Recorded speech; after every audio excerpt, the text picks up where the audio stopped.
আগে জুলাই সনদ বাস্তবায়ন করেন,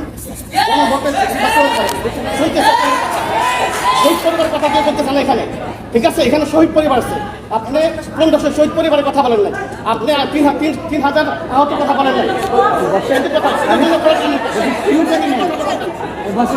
অনেক জানা আছে, আপনার যদি মিষ্টি মিষ্টি বক্তব্য শুনতে আসানোর জন্য আসেনি, এটা বলেন ওয়াদা করছেন জুলাই সনদ বাস্তবায়ন করবেন। পপুলার